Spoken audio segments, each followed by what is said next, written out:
I will rewind back a couple of years, 23 years to be specific. And it was a July 23rd, 2001 doctor appointment when I walked in and my doctor told me that my kidneys had deteriorated to a point where I was going to need a transplant or I would need to get put on dialysis. And it was one of those interesting things. I've had this disease. I knew about it for about a decade. I have IgA nephropathy, but I never had any symptoms. It wasn't anything where I was tired or you would even notice that you'd had a kidney problem. And so then to know that the numbers had decreased to a place where this was now happening, this was a shock. That was the shocking part, that suddenly your whole world was about to get turned upside down. And so that's where it all started, is in 2001. Rewinding back another 10 years, so it was 1990, I was going to join one of those weekend labs where they would pay you $500 to do tests. And I didn't get into it. I was denied, and they said there was something wrong with my blood work. And from that point, I had to go do a ton of different tests, only for them to do a kidney biopsy and realize in 1990 that I had IgA nephropathy, which I didn't know much about. There wasn't the internet back then, so limited information that you could get. And so I'd lived with that for over 10 years, but again, no symptoms whatsoever, not even really tiredness, not even enough to where I couldn't walk across a room. And so that's what was also surprising when I walked in that day and my doctor said, it's time. And I will always go back and reflect to this. And I call it my greatest gift, not just because my brother gave me a second chance at life, but it also has changed the priorities of what I've done and how I've lived. I know for a fact I'm a better father. I'm a better husband. I'm a better friend. I'm a better business person. I'm a better speaker because of this event. And so that's why I call it the greatest gift that's ever happened to me. And don't get me wrong, I don't wish it upon anybody, but I took what I considered to be something not great and turned it into something good, and overall made my life better because of it. My brother and I were not that close. We're close enough. And when he knew that this was a need, he didn't hesitate. He immediately said, "Yes, I want to be your donor," and went and got tested. And I think about, he's 2 years younger than me, all of the years of torment growing up as my younger brother, that he still said, "Yes, I'm going to do this for me." And so that's another part that's weaved into why this is such a great gift. And when he went and got tested, I thought it was amazing. We were a perfect match. Same blood type. We were a perfect 6 for 6 antigens when they test your tissues. And so it was a perfect match. And then again, I'm learning about all this, 25 years ago, that family matches were statistically known to have the highest long-term success rates. And so 3 for 3, blood type, antigens, family match. He was just the perfect person to do this. He is recently divorced and has a child that's 18 years old, a son. And so he's still living his best life, and he's fully healthy. Hasn't had any issues. He goes and gets tested regularly, as I do. I've got to get tested 3 times a year minimum just to kind of see kind of where I'm at. And that's how they've kind of determined that IgA is back. And then from me personally and physically, there's nothing that limits us. I think sometimes I talk to people that are in the process of getting a transplant. I love to talk to those folks, and I say there's no limitations. I go, obviously you got to talk to your boss about what you can and can't do, but I just recently, and I just finished walking the El Camino de Santiago. If you're familiar with that, it's a 500-mile walk across Spain. I started on May 28th, and I arrived in Santiago on July 1st. And so over the course of 35 days, I walked 500 miles, and that's 23 years into my transplant. And probably the hardest part of that was I had to carry all my medicine. I have to take medicine every morning at 8 a.m. and every evening at 8 p.m. And so my wife made me these little packets with all my medicine in it. There were over 100 of them so that I would have enough for my entire trip. And so the only limitation was not the physical side of it or the mental side of it. It was simply trying to keep up with managing my medicine, but there was no other limitations from what I'm doing. And I play pickleball, I still work, I travel globally, teaching people about having a positive mindset and how to overcome burnout. And I'm writing a book right now that's going to tie all the pieces together. It'll be out in November, called Joyful, Prayerful, Thankful. And it ties back to First Thessalonians chapter 5, verses 17, 18, 19. And I was always like, what is the purpose of my life? And I read this passage and it says, be joyful always, pray continuously, and be thankful in all circumstances. I was like, that's my life. I want to lean into the joy, lean into prayer, and lean into my thankfulness. And I want to write about that, expand on that, and share that message with others. Back up to 1997 when I got married in February. And I told my wife going into this, I have this disease. It's dormant. We don't know what caused it.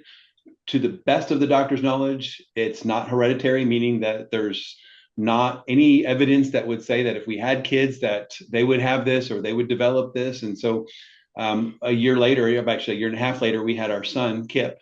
He was born in June of 1998.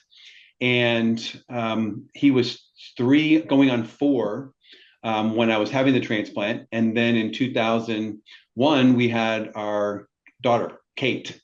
And so I had 2 kids. So I had a 1-year-old and a 4-year-old going into this. And it was scary. It was one of those things where you don't know what's happening. You don't know if you're going to survive this. And for whatever reason, I call them ants. I call them the automatic negative thoughts, ANTS, the ants that will creep into our brains and start to tell us all the worst case scenarios of what could happen, that I'm not going to survive this. My wife is going to be a widow. My kids are going to grow up without a dad. And you can scare yourself into, a place where you don't want to do something that you need to do, like have that transplant. But it didn't stop us. We moved forward. We had to do something pretty quick.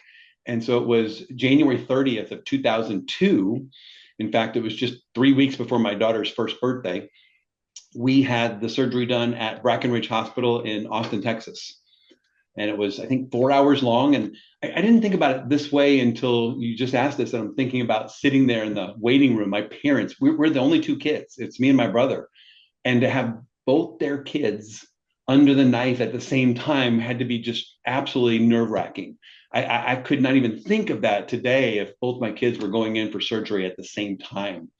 And so I could just imagine what they had gone through. But the surgery was a success. And I think I'm a humorous person. I don't know if people think I'm funny or not, but I think I am. But I asked the doctor when the surgery was over and we knew we were in the waiting room and recovery room, and we were waiting to decide how long it was going to take before we get released. I said, Doc, now that I've had this kidney transplant, am I going to be able to play piano? And he looked at me and he said, well, yes, there's nothing that's going to stop you. And I said, well, that's excellent news, because I've never been able to play piano before. Never was a big fan of Chinese food. And my brother loved it. My brother loves to try different foods. And I swear it was just immediately after the transplant, I had this craving for Chinese food. And I, ever since, have just loved and leaned into new kinds of food. So I going to give my brother full credit for the fact that I've expanded my palate from eating like a 5-year-old to having an adult palate now. So thank you, Don, for giving me that extra bonus gift. Brother had to have his lower left rib removed. And so his surgery was significantly more dangerous than mine, because that's how they had to access his kidney. They were grabbing his left kidney. Mine is in the front. It's in the front kind of lower right side. And so they were just able to do an incision and insert his kidney there and connect it. So his surgery was significantly worse than mine, and yet it didn't stop him. He was back at work sore, going back to work about a week and a half later.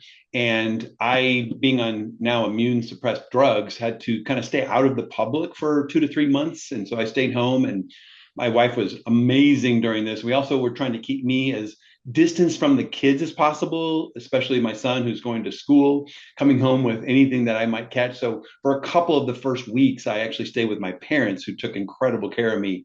My mom's an amazing cook. And so that was kind of fun to be able to spend some time with them. And then going to the question of my brother, I think it's been amazing that I don't hear about it from him. And it's one of those things that he could have easily said, you owe me, you owe me, I did this for you. And he's never, ever once done that. And so I will go back to the last part of your question. And it is just, it's eternal gratefulness to him. And the other part of that is my attitude is different. I mean, I've already been through this. It's one of these things where I'm not nearly as scared as I was back then. Don't get me wrong. There's still kind of that sprinkling of, still got to go through this again. but I'm not worried about it. And we talked about faith, and I have a strong faith, and I know that God took care of me before. Things happen for a reason, and He'll take care of me again. And when I zoom out and look at my life, and I say things happen for a reason, I really believe this. I don't think it was just about a kidney transplant. I think it was about clarity for me in my life, that I said to myself, I made a promise that I want to live my life with purpose. I want to live my life with joy. I want to live my life with prayer. I want to get connected to God. And I want to live my life being thankful and grateful for any and everything that happens to me each day.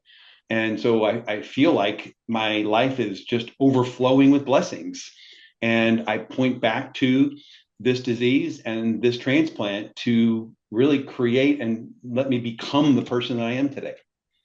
And amazingly, in our family, my son is 27, I'm 57, and about to be 57, and my dad's 87. We're exactly 30 years apart. So my dad was born in 38, I was in 68, my son was 98. So I'm telling my son, I know exactly when your kid is going to be born, because he'll be 30 years after that. He's a successful financial planner, and then we'll finish the circle. My daughter is 24 years old and just left a job at a law firm where she was an assistant paralegal, and she's now chasing her passion, which is to help kids. She's teaching algebra in middle school in Austin, Texas.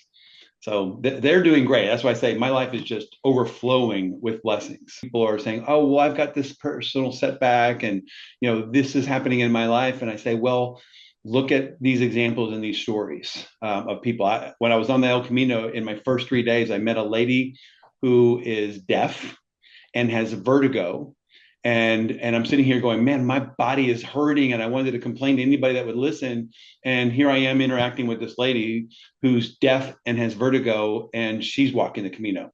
And at the same time, I met a guy who has MS, and he was walking at a very slow pace, but he said, this has been a lifelong goal of mine. And so then I had to stop and say, I can't complain about what's happening in my life. And I'm going to lean into David for a second. He's the one with MS that I met on day 2. He told me this quote. He said, the days that my gratefulness exceed my expectations, those are good days. And that was day 2 of my 35-day walk. And I never forgot that. And I said, anytime I am going to complain about the rain or the long walk or the heat, or one day I couldn't find food, or I was really low on water, I just had to stop and say, time out. The days that my gratitude exceeds my expectations, those are good days. So I just needed to be thankful for the fact that I was there, that God was with me, and I was healthy enough to be on this walk, and that I was meeting these great people and changing my mindset and influencing others to want to do something like this or get out of their comfort zone. We talked about leaving your comfort zone. I think it's a 4-step process. You leave your comfort zone, you go into your fear zone because it's scary. You learn, that's the 3rd zone. I call it the sponge zone. You learn, sometimes succeed, learn, and sometimes fail and learn. And then you get to the growth zone, and you have new bar, you have a new horizons, you have a new expectations. And so that's what I lean into in life. We'll kind of sum it all up and say, life is fragile. Life is beautiful. Don't waste a moment. Be joyful, be prayerful, be thankful. And if you're not already an organ donor, consider becoming one. My brother's decision to be a living donor literally saved my life, but you can do the same by registering online to become an organ donor, or indicating on your driver's license that you want to be a donor, and then having that conversation with your family. So that's what I would want to leave with folks, because that decision will change and save somebody's future.